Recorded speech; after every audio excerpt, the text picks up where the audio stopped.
Le grand dialogue. Sigika Foba. Le grand dialogue de l'émission de débat du studio Tamani sur votre radio. Chenni Beri. Halud Mauli. Chenni Beri. Sigika Foba. Le grand dialogue. Mesdames et messieurs, bonsoir. Au menu du forum de la presse de ce vendredi, deux sujets. Le premier, c'est la situation sécuritaire au Mali avec en toile de fond les attaques qui se poursuivent comme celle qui a coûté la vie à un casse-bleu le 7 août dernier entre Aguelok et Anefis, suivi d'une autre attaque qui, heureusement, n'a fait que des dégâts matériels. Il y a également eu l'attaque de Tenengou qui a fait 5 morts parmi les femmes. Sans oublier la reprise des combats entre les groupes armés à Kidal et dont on ne connaît toujours pas le bilan. Le second sujet, c'est une annonce, celle faite par le gouvernement mercredi dernier à l'issue du Conseil des ministres convoquant le collège électoral le 20 novembre prochain pour l'élection des élus communaux, des conseils communaux. De ces deux sujets qui n'ont apparemment rien de simple, nous allons débattre avec 4 journalistes au Paul Ben. Il n'est pas là pour l'instant, il est journaliste indépendant, il sera donc là d'un moment à l'autre. Dans ce studio sont présents Ami B6C qui est le directeur de publication du Figaro du Mali. Monsieur C, bonsoir. Bonsoir. Youba Konaté également là du Zénith Balé. Monsieur Konaté, bonsoir.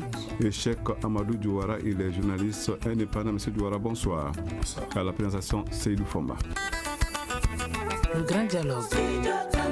À toutes et à tous, bienvenue. Insécurité au Mali, il en a beaucoup été question dans les colonnes des journaux et sur les ondes des radios de la place. Rien de plus logique et c'est d'ailleurs le contraire qui aurait surpris avec la situation qui prévaut sur le terrain.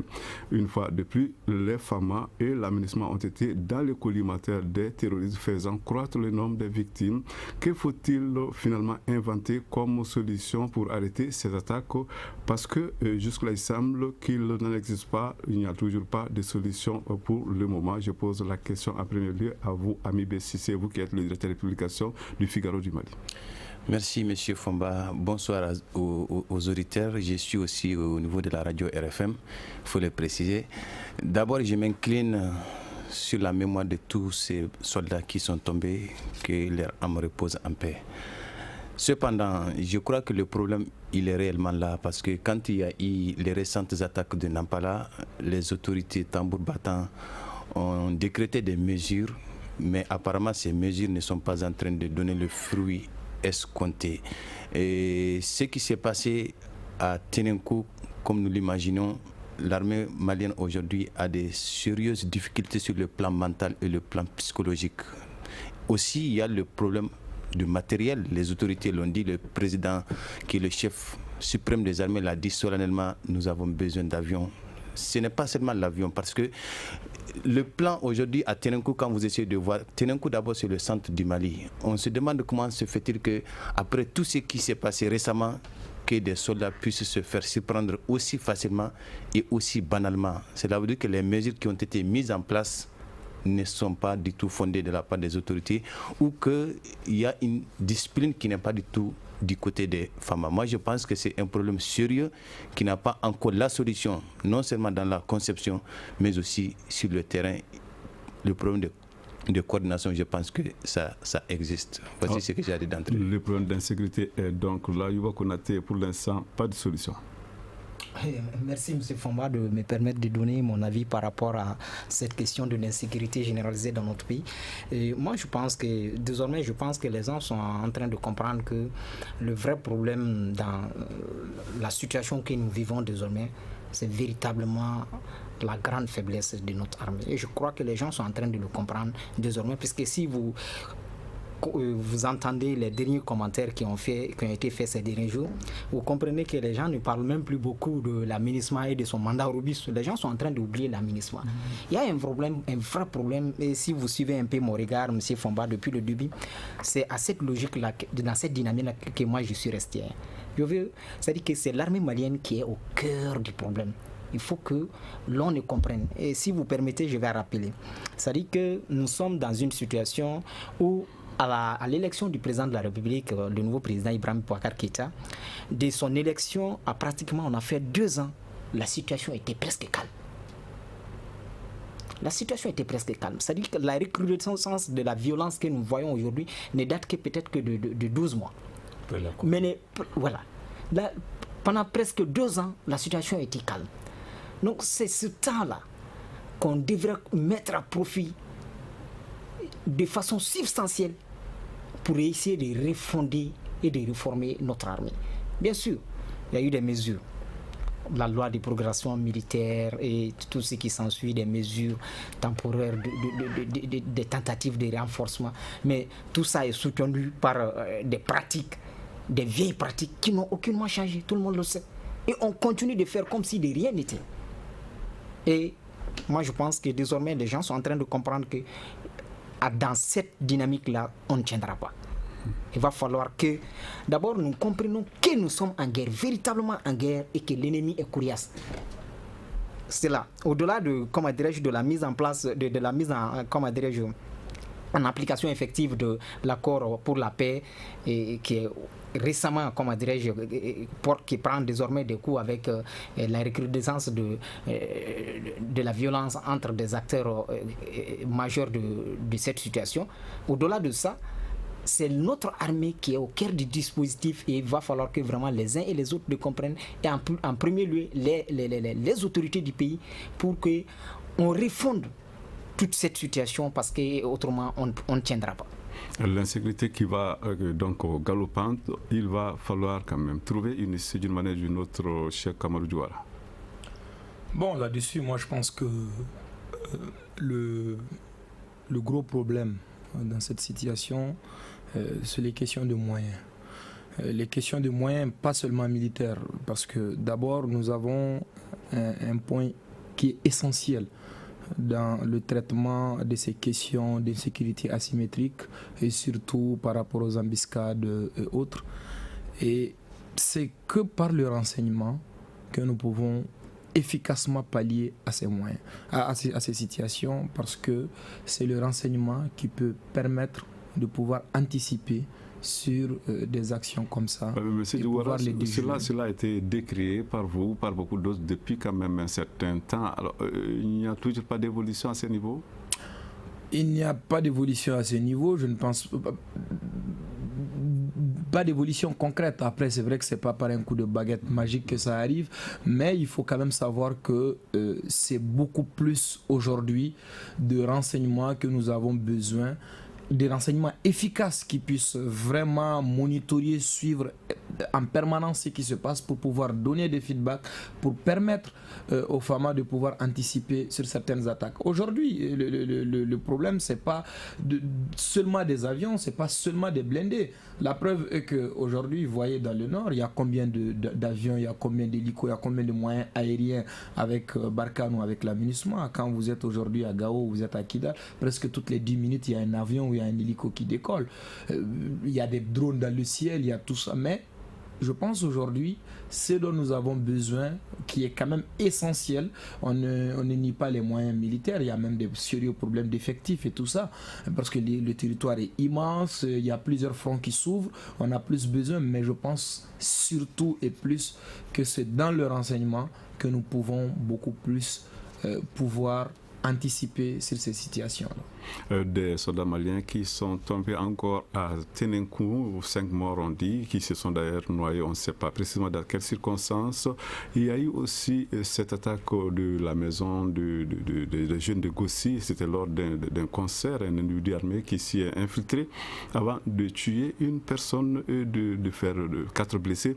Alors finalement, est-ce qu'on n'est pas tenté de dire que la violence est en train de s'exprimer sous toutes ses formes au Mali, ami BCC?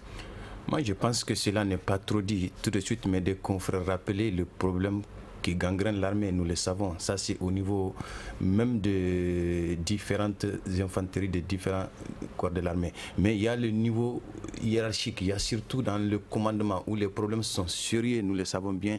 Il y a cette coordination qui manque, il y a cette insubordination aussi. Vous évoquez tous des problèmes. Est-ce qu'au sommet de l'État, on est conscient de l'existence de ces problèmes?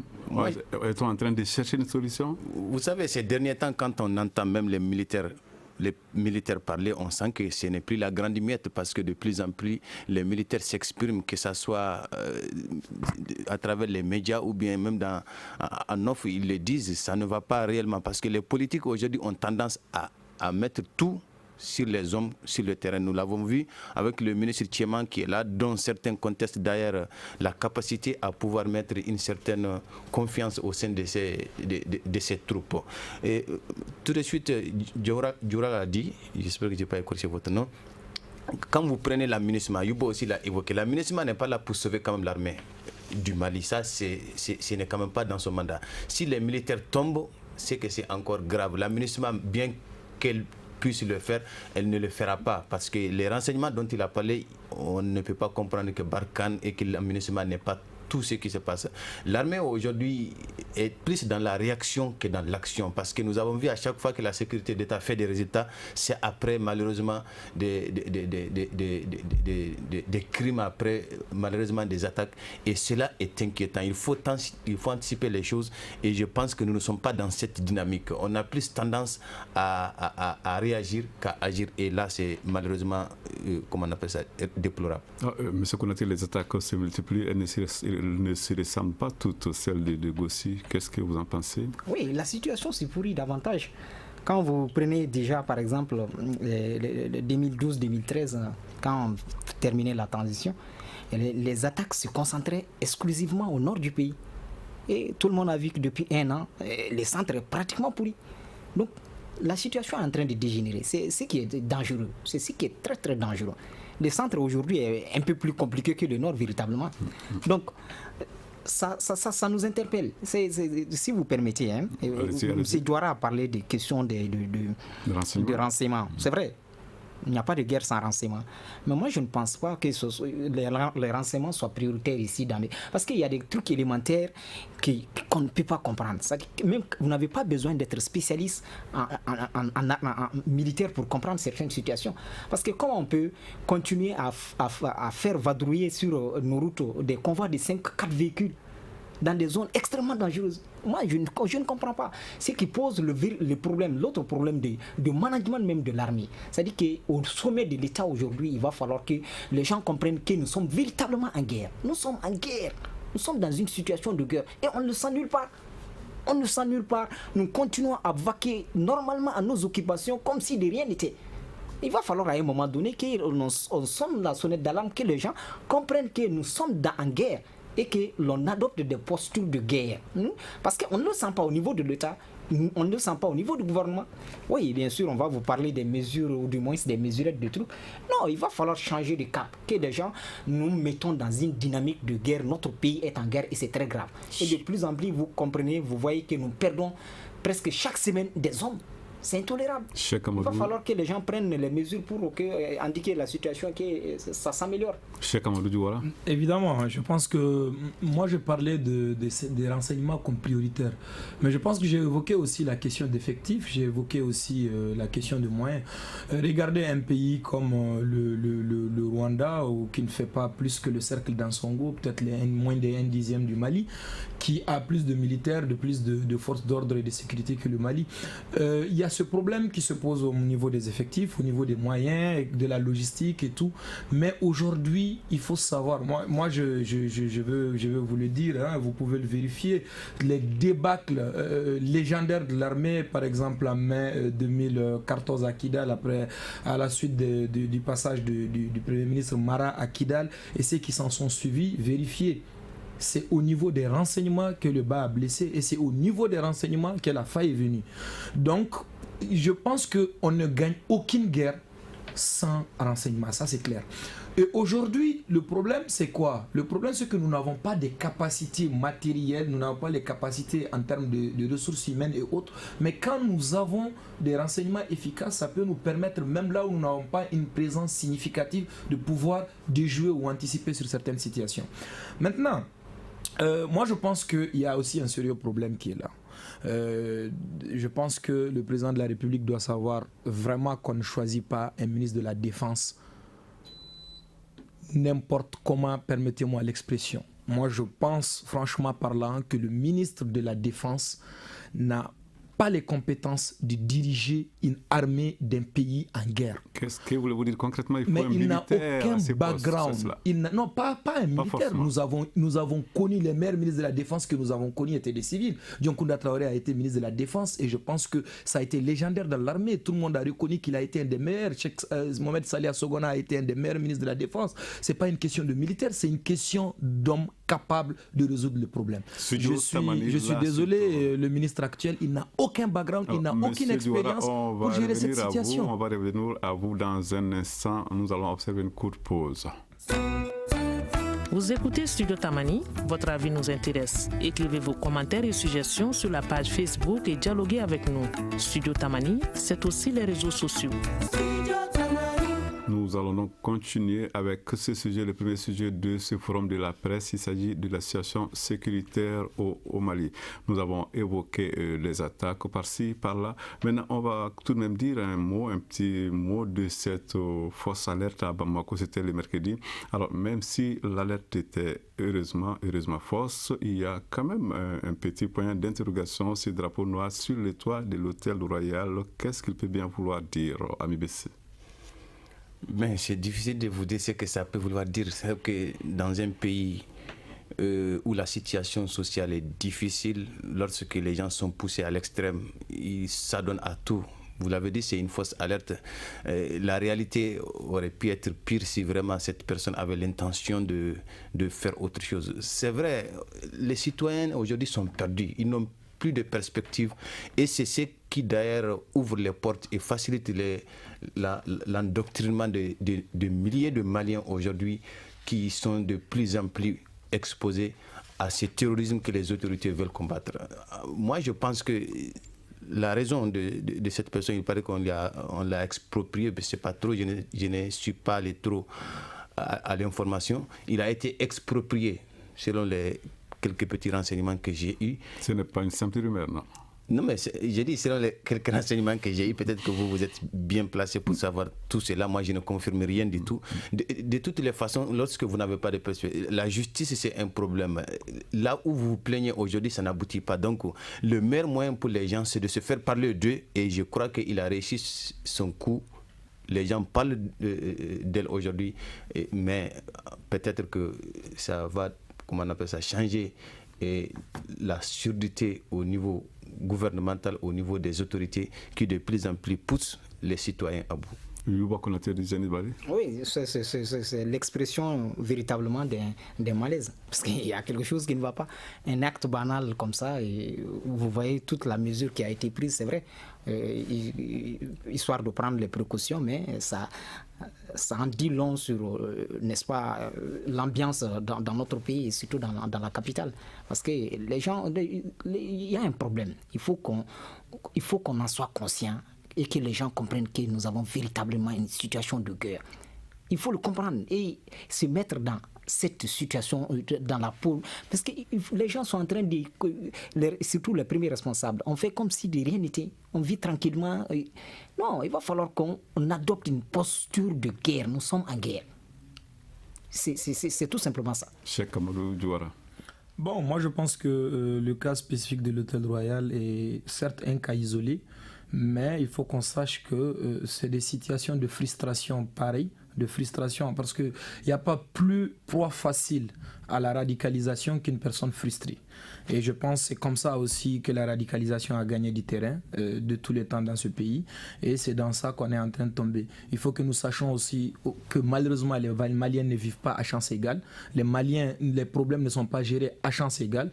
Donc des personnes qui se sentent frustrées se radicalisent et peuvent se retrouver dans toute autre forme de fondamentalisme. Et c'est le cas de cette personne qui s'est vue, à ce qu'on sache, expropriée effectivement de son bien et qui a hissé un drapeau sur lequel il est écrit « Djihad pour le droit ». Alors, a-t-elle été expropriée de son droit qu'elle revendique ? Nous allons à présent nous intéresser à Kidal. Les nouvelles en provenance de Kidal ne sont toujours pas bonnes entre les groupes armés. Les combats ont repris cette semaine. Alors, on dit quand même que ce vendredi, pas plus tard donc qu'hier, il y a eu une rencontre entre les représentants du AICEA et les Gatia ici à Bamako. Alors, cette rencontre, qu'est-ce qu'elle a donné à Mibé Sissé ? Je suis étonné et surpris de savoir que pendant qu'ils sont en train de se tuer à Kidal là-bas, que les discussions s'engagent ici à Bamako, moi je pense qu'ils se moquent encore de la République. J'ai une fois dit sur ce même plateau que les Imrad et les Ifogas sont deux collines qui difficilement vont se rencontrer ou bien qui ne se rencontreront jamais. Et je crois que de plus en plus, malheureusement, le temps me donne raison. Mais il faut qu'ils se rencontrent puisque après tout, ils sont sur le même territoire, sur le même terroir. Bien sûr, moi je pense que tout a été mis en faveur de ces groupes pour que la paix puisse faire son chemin. Vous les avez vus, ils ont signé eux-mêmes des ententes, je sais pas, des accords qui sortent même du cadre de l'accord de paix. Mais tout cela n'a rien changé. De plus en plus, c'est grave aujourd'hui. Ces derniers temps, ce qui se passe à Kidal, c'est grave parce que c'est eux qui sont en train de s'entretuer. Ce n'est pas des terroristes, ce n'est pas quelqu'un d'autre, c'est eux-mêmes. Et nous savons pourquoi. C'est juste une question de leadership, c'est une question de commandement parce que entre la CMA et la plateforme, ce n'est pas les mêmes revendications. Il y a bien l'un qui n'est pas clair et nous le savons de plus en plus. Ce ne sont que les gens de la CMA qui veulent coûte que coûte s'imposer et faire de Kidal la région peut-être qui leur a été promise. Yuba Konaté? Oui, c'est-à-dire que la situation à Kidal, c'est vraiment problématique et vous avez vu ce que le gouvernement a donné comme communiqué, même si c'était un peu bizarre. Parce que nous sommes en République du Mali quand même et on parle de groupes armés maliens qui sont en train de porter un coup encore plus dur au processus de paix. Parce que la situation sur le terrain est tellement compliquée qu'on n'a pas besoin d'un affrontement entre ces deux protagonistes-là. Mais peut-être qu'il va falloir à un certain moment donné aussi revenir sur ce qui se passe sur le terrain à Kidal. Puisqu'entre-temps aussi, M. Fomba, la rencontre entre la CMA et la plateforme et le Gatia, j'ai cru comprendre que c'était aujourd'hui. Mais je connais un certain nombre de journalistes qui ont cherché à comprendre, à chercher à savoir où se tenait la rencontre. C'était peine perdue. Ils ont fait un certain nombre de tours dans les hôtels et dans les trucs. Personne n'a su où se tenait la rencontre. Donc c'est sûr que c'est... Mais à ce niveau, un top secret. Mais ce que je voulais dire, c'est que cette rencontre, ces affrontements entre la CMA et le Gatia, vraiment, le processus n'a pas besoin de ça. Il faudrait que les gens le comprennent et que les uns et les autres fassent des concessions. C'est très important qu'ils fassent des concessions. Parce que dans cette situation de trouble, tout est troublé. Si on doit ajouter encore ces nouveaux dérapages, on ne s'en sortira pas. Donc il va falloir qu'à un certain moment donné, puisque la revendication fondamentale qui est à la base de ces affrontements, tout le monde la connaît. C'est que le Gatia demande à être impliqué dans la gestion de Kidal. Bon. En principe, ce n'est pas trop compliqué. Ils ont signé un document. Il va falloir qu'à un moment donné, qu'ils trouvent des compromis, que les uns et les autres acceptent de faire des concessions pour qu'on n'en arrive pas à des situations de ce genre. Parce qu'il s'agit simplement de trouver des formules. Et puisque toute cette situation est intermédiaire entre-temps. Parce qu'il s'agit de la mise en place des autorités intérimaires en attendant qu'on ne procède à des élections. Parce qu'on ne peut pas continuer à partir des postulats historiques et dire non, parce que tout le problème aussi c'est ça, c'est un peu historique. La CMA composée fondamentalement d'Ifogas, c'est eux qui ont traditionnellement géré la région, c'est le pouvoir politique, c'est pour eux tout ça. Bon, s'il y a des changements qui sont en train d'intervenir et que un acteur qui n'a pas tout le temps été politique est en train aujourd'hui, à travers les armes, de s'imposer. Moi, je pense qu'il y a lieu de tenir compte de ça et surtout qu'entre eux-mêmes, ils avaient déjà signé des protocoles pour dire oui et reconnaître qu'il va falloir que tout le monde soit impliqué dans la gestion du pays. Il s'agit à ce niveau-là que les uns et les autres fassent des efforts pour que vraiment on en arrive à calmer la situation et que ce front-là soit tenu pour que vraiment on s'occupe. Parce qu'entre-temps, il faut rappeler que le 15 août, c'est ce qui, en principe, c'est les patrouilles où mix là devaient commencer. à partir du 15 août. Et la MINUSMA aussi avait promis le 15 août pour livrer les sites de cantonnement. Donc si dans toute cette ambiance-là, on en arrive encore à une situation qui dégénère comme ça à Kidal, ce n'est vraiment pas bon pour le processus. Il va falloir, on l'a dit, le processus n'est pas parfait, mais c'est un bon cadre, ou du moins un cadre qui peut nous permettre d'avancer et de faire des trucs sur la question de la paix dans notre pays. Il va falloir que les gens reviennent à ces processus-là. Cheikh Amadou Douara, cette rencontre à Bamako dont les journalistes semblent en savoir même peu, est-ce qu'elle peut contribuer d'une façon ou d'une autre à apaiser la situation sur le terrain qu'il a? Moi, je pense qu'on était là il y a 2-3 semaines, au lendemain de la signature de l'accord de Niamey. La question avait été posée et moi, j'avais dit que pour moi, ça, c'est vraiment des sous-chapitres de distraction sur l'accord. Pour moi, le seul accord qu'il y a, c'est l'accord du 20 juin 2015. Et après cet accord, moi, je pense que ce qui se passe à Kidal aujourd'hui, c'est comme des conflits interethniques qui se passent entre Bambara et Peul à Tenenkou ou entre Soniké et Mort à Nyoro, etc.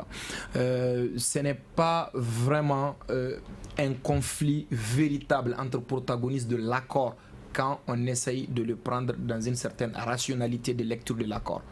Par contre, c'est clair que ça émane aussi des failles de l'accord, parce que tout revient encore. Mais je pense que ce n'est pas seulement sur une question d'autorité intérimaire, c'est beaucoup plus et plus spécifiquement sur une question de gestion, pas de la ville de Kidal, mais de la région, parce qu'il y a tout un mouvement quand même transcommercial qui se passe dans cette région, où chacun veut avoir aussi sa part de regard dessus.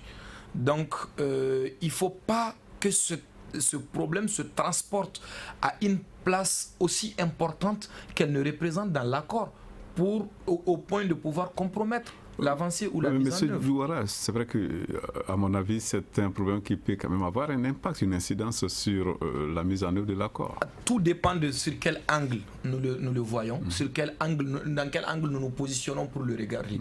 Sinon, ce problème, quand on le voit, il n'est pas un problème qui se situe entre les différents protagonistes de l'accord par rapport aux différents points de désaccord qui nous ont amenés à ce conflit.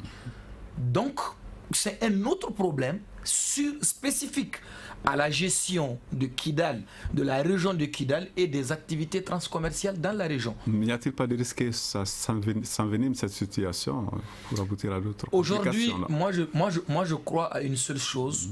Tant qu'il n'y a pas une véritable couverture de l'intégrité territoriale nationale par l'État et l'armée nationale, il n'y a aucune garantie pour mettre en œuvre aucun accord. On peut signer, on peut se rencontrer autant de fois qu'on veut, on signe des accords dans un no man's land. Il y a quel mécanisme de garantie ou de mise en œuvre d'un accord? Il y a quelle garantie, il y a quelle structure pour garantir cela quand il n'y a pas un État qui est là, quand il n'y a pas une armée nationale qui est là pour le garantir? Ami, qui veut réagir? Oui, moi je pense que c'est un sérieux problème, parce que quand vous essayez de prendre la dernière résolution des Nations Unies, on a bel et bien dit que tous ceux qui poseront des actes qui iront à l'encontre de la paix et du processus doivent être sanctionnés. Jusque-là, on n'a pas entendu, la MINUSMA n'a pas pris ses responsabilités. Il va falloir que quelqu'un s'interpose aujourd'hui quand même entre ces groupes armés, et ça ne peut pas être l'État malien de Kidal. Ce problème de gestion entre ces deux groupes armés ne doit pas se poser, parce que Kidal ne leur appartient pas. Et moi, je pense que c'est l'autorité républicaine qui est l'État qui doit peut-être poser ce problème. On ne peut pas laisser la gestion de Kidal entre la CMA et la plateforme. Moi, je pense que cela veut dire que Kidal n'appartient plus à la République, si tel était vraiment le motif de leur combat. Et une République qui crie à distance, qui pleurniche aux yeux du monde et de la communauté internationale. Moi, je pense qu'à partir du moment où les Maliens, dans leur majorité, n'ont pas approuvé cet accord, le gouvernement doit tout simplement se mettre en retrait et rebattre les cartes. Dans le cas échéant, jurer coûte que coûte, mettre l'accord en application, ça va être très très difficile, parce qu'il y aura des points inapplicables dans cet accord, malheureusement. Le studio Tamani, la suite de cette émission dans un instant. Une réaction, un avis, un commentaire. Réagissez sur la page Facebook de Studio Tamani et restez connectés avec nous. Studio Tamani sur les réseaux sociaux pour vous faire entendre. Studio Tamani. La situation à Kidal, c'est le sujet que nous abordons à présent dans le forum de la presse de ce vendredi. Cette question que j'adresse à vous, Youba Konaté, est-ce qu'il n'y a pas possibilité aujourd'hui d'imposer véritablement un cessez-le-feu sur le terrain à Kidal? Oui, c'est-à-dire que c'était possible, parce que qui va imposer le cessez-le-feu? Normalement, c'est dans le mandat de l'aménagement. Malheureusement, aujourd'hui, les gens, nous sommes dans une telle logique que les gens sont même en train d'oublier que l'aménagement est un acteur. Alors que l'aménagement et les Nations Unies de façon générale avaient dit très clairement que tout ce qui allait poser des actes contraires à l'application de l'accord allait être sanctionné. Mais jusque-là, on attend quoi pour qu'au moins on donne des directives en termes de sanctions? Et je voudrais revenir sur un point que Diawara a abordé. C'est-à-dire, je suis d'accord avec lui. La zone fait, comment dirais-je, être au cœur de dangers d'un certain nombre d'intérêts économiques. C'est le trafic d'armes, de drogue, tout le monde le sait. Et les uns et les autres, les acteurs, les différents acteurs qui sont là, sont au courant de ces enjeux-là. Mais il va falloir à un moment donné, puisque la situation du fait qui fait que l'État a perdu le contrôle de Kidal est une donne de la situation. On ne peut pas le nier, c'est un fait. Personne ne peut le nier. Il n'y a pas d'alternative à ça, c'est un fait, il faut le constater.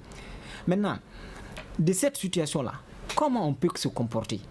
Par exemple, pour ce qui est de la responsabilité de l'État du Mali, c'est la mise en application de l'accord qui, à partir du 15 août, avait prévu, n'est-ce pas, le cantonnement des forces combattantes. Si les combattants sur le terrain aujourd'hui qui font la loi sont cantonnés, c'est le début de solution. Et ces cantonnements-là, dans les différents documents qui ont été signés, paraphés par les différentes parties, est dit clairement qu'au moment où on cantonne les forces belligérantes, l'État se redéploie. Moi, je pense que jusque-là, on n'est pas allé à la limite de ce processus-là. Il va falloir que les uns et les autres fassent des efforts pour que nous restons dans le cadre de l'accord. Parce que dès le début, tous les acteurs ont été unanimes là-dessus. L'accord n'est pas parfait, très loin d'être parfait, mais c'est un bon cadre pour qu'on essaie d'aller vers la paix. Et je pense que c'est à cela que nous devrions nous atteler, aller, n'est-ce pas, dans l'application de l'accord. Et tant bien que mal, c'est compliqué, c'est difficile, mais nous pouvons y arriver si les uns et les autres se mettent. Parce qu'entre-temps, je pense que les différents acteurs aujourd'hui ont compris que la dynamique de confrontation ne paye pas.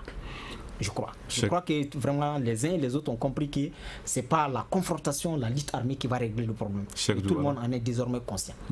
Non, mais moi je pense qu'aujourd'hui il faut que les forces internationales, la communauté internationale prenne ses responsabilités parce qu'elle est censée être garant de cet accord.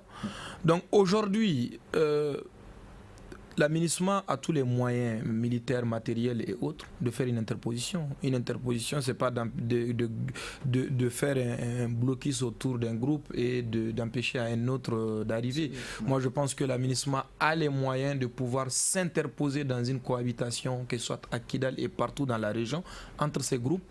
Et avec ça, le problème est terminé, mais on va toujours se retrouver à Niamey, à Bamako, après à Nouakchott, après par-ci, par-là, ça ne va rien changer. Il faut que les gens prennent les responsabilités et que chacun s'assume. Une annonce qui s'est retrouvée à la une des journaux, c'est à cela que nous allons nous intéresser. À présent, il s'agit de celle qui concerne la date de l'élection des conseillers communaux.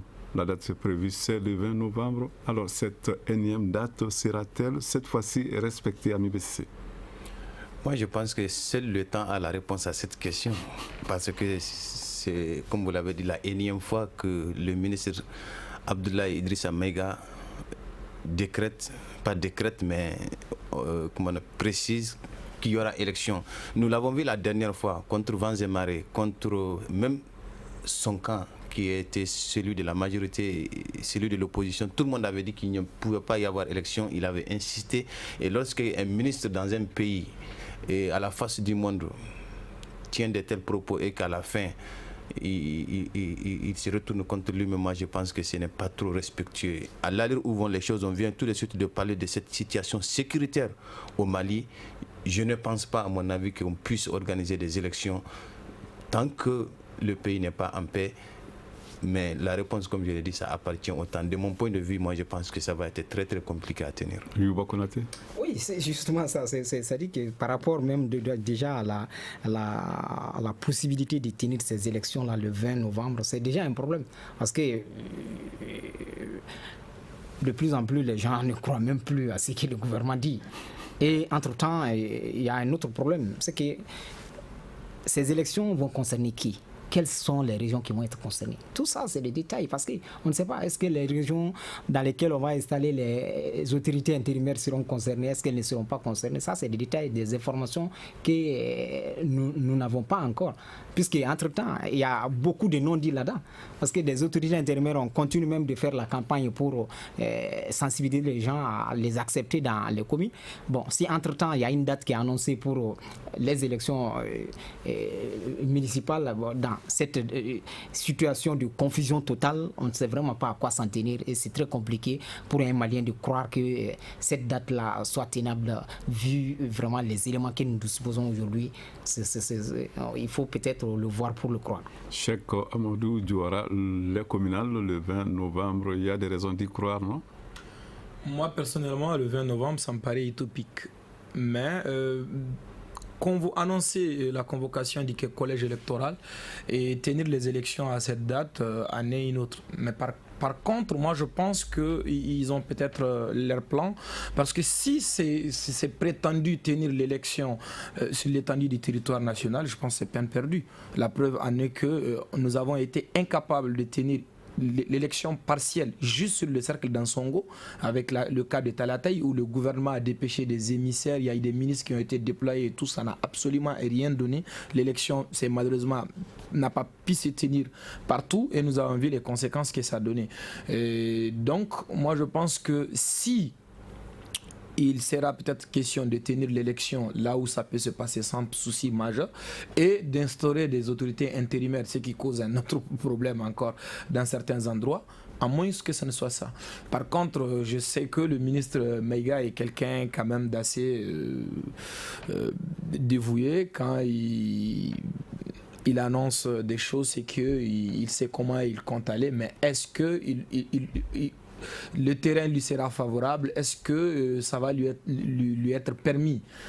Ça, on va voir. Mais quand même, tenir l'élection normalement sur l'étendue du territoire, c'est impossible pour le 20 novembre et même au-delà, dans un court et moyen terme. Ami Bessissé, voilà, réagissez avant que je ne pose la prochaine question. D'accord, rapidement. C'est bien. Moi, je pense que c'est vrai, il est dévoué, le ministre, mais dans son dévouement, rien n'aboutit. Parce que nous l'avons dit, c'est la énième fois qu'il y a ça. Quand vous parlez des élections, moi, je pense que d'abord, le premier aspect, c'est la sécurisation. D'abord du vote, parce que les partis politiques, vous les connaissez très bien. Il y a d'abord la sécurisation des électeurs. Et qui doit faire ça? Moi, je pense que l'armée, aujourd'hui, doit être axée à autre chose qu'à venir superviser des élections là où tout peut venir.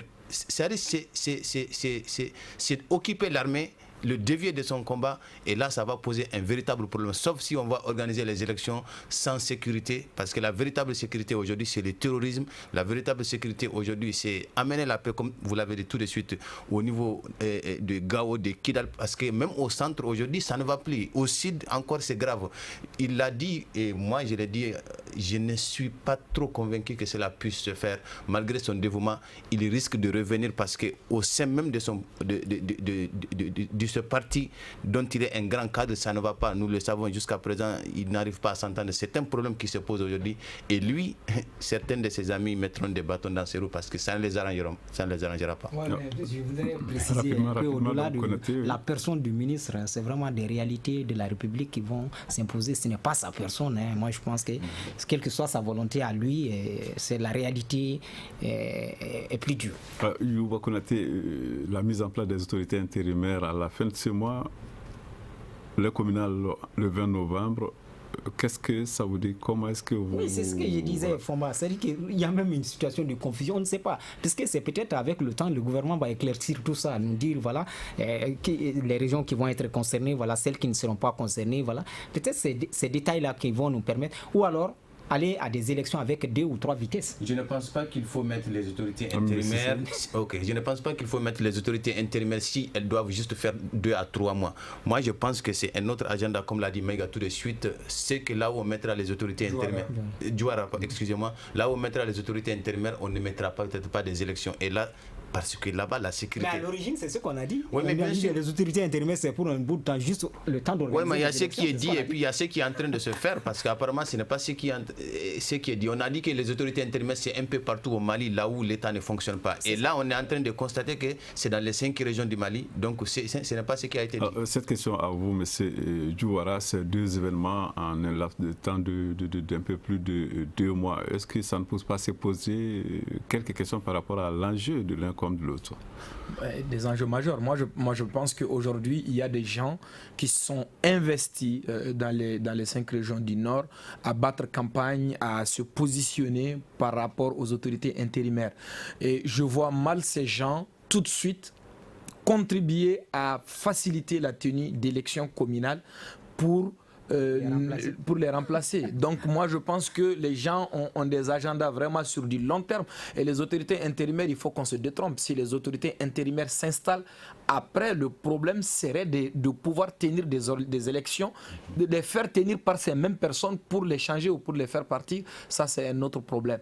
Et ça, on serait parti pour des longs mois, sinon même des années sur cette question. Voilà, allez-y. Peut-être qu'à ce niveau, il va falloir que les gens reviennent aux différentes propositions qui ont été faites. Et désormais, la proposition qui est sur la table, c'est celle de Soumbérou Boubèye Maïga, qui, entre-temps, je rappelle, fait partie de la majorité présidentielle, il l'a dit clairement. Il en appelle à la tenue de concertation nationale pour qu'on puisse se sortir. On appelle tout le monde, que les gens viennent, qu'on discute, on dit, voilà, sur ce point, voilà ce qu'on a arrêté. Le peuple malien, souverain. Voilà, deuxième point, voilà. Que les gens arrêtent ça. Et qu'il faut qu'à un moment donné, les autorités acceptent que tout le monde vienne discuter. On dit, voilà, les points qu'on a arrêtés et on trouve une formule pour annexer ça, n'est-ce pas, à l'accord et autres, et qu'on commence à appliquer ça. Sans concertation nationale, ça va être très compliqué parce qu'entre-temps, il y a d'autres problèmes plus sous-jacents, plus compliqués que tout ça. Et dans la mise en œuvre de l'accord, ça va être d'énormes problèmes et je pense qu'on n'a même pas commencé d'abord. Moi, je pense que c'est un aspect qui n'arrange pas trop les groupes armés, que ce soit la CMA ou bien la plateforme, parce qu'on l'a dit, lorsque l'accord est signé, une fois que l'accord est signé, s'il y a des amendements, s'il y a des changements, il va falloir que les 3 parties soient d'accord. Et si dans la concertation nationale, il y a des points qui n'arrangent pas les groupes armés, c'est sûr et certain, ils ne l'accepteront pas. Mais une concertation nationale, elle est nationale. C'est le peuple, c'est souverain. Voilà. C'est comme ça valeur d'une constitution. Voilà. C'est pas avec le peuple qu'on a signé, on a signé avec les groupes armés. Non, ce n'est pas pour remettre en cause la signature, le processus d'Alger. Non, pas du tout. Mais que d'abord le peuple, de façon générale, le peuple souverain du Mali ait un regard sur la mise en application de l'accord. Parce que nous avons signé l'accord, tout le monde a dit. Et non en aval quand même. Ah oui, c'était mieux, mais on peut toujours le faire. Le président a dit qu'on... Amibé, vous contestez donc bien fondé en fait de ce non, en réalité, moi je pense que c'est qu'ils sont... Non, l'idéal était de le faire avant. Bon, comme tel n'a pas été le cas, ça va être très difficile parce que c'est dans l'accord. Si on doit respecter l'accord, c'est un des articles qui le dit. S'il doit y avoir un seul changement après avoir signé l'accord, il faut que les parties signataires soient d'accord. Et si ça n'arrange pas la CMA, si ça n'arrange pas le gouvernement, ça va être difficile. Et comme on le dit... On peut apporter des choses à l'accord sans le violer. Il y a des amendements, des fenêtres sont restées ouvertes. Pourvu que ça arrange tout le monde, et c'est ce qui m'étonne. Un point ne peut pas arranger tout le monde. Quand on a la volonté de se comprendre, on peut faire des concessions. La bonne foi des autres, c'est ça le problème. Parce qu'entre-temps, il y a beaucoup de choses qui sont en train de se dérouler. Monsieur Fomba, je dis bonsoir à tous ceux qui m'écoutent à partir de Tombouctou, c'est chez moi, parce qu'il m'empêche de le faire souvent. Je crois que ça se complique entre journalistes. La question apparemment est compliquée et un autre jour, certainement, nous aurons l'occasion d'y revenir. C'est la fin du forum de la presse de ce vendredi. Je rappelle que nous avons évoqué 2 sujets, la situation sécuritaire au Mali et l'annonce de la date du 20 novembre pour l'élection communale. On prit part au débat 3 journalistes. Il s'agit d'Ami Bessissé, le désert de publication du Figaro, du Mali, Youba Konaté du Zénith Balé et Cheikh Amadou Douara qui est journaliste indépendant. À la mise en onde, il y avait Sedoumbo, régie vidéo Gagné Kanté, réalisation Ousmane Diadje et Touré et à la présentation Seydou Fomba. Nous vous souhaitons bon week-end. On se retrouve dans une semaine pour un autre forum. Le Grand Dialogue. Le Grand Dialogue de l'émission de débat du Studio Tamani sur votre radio.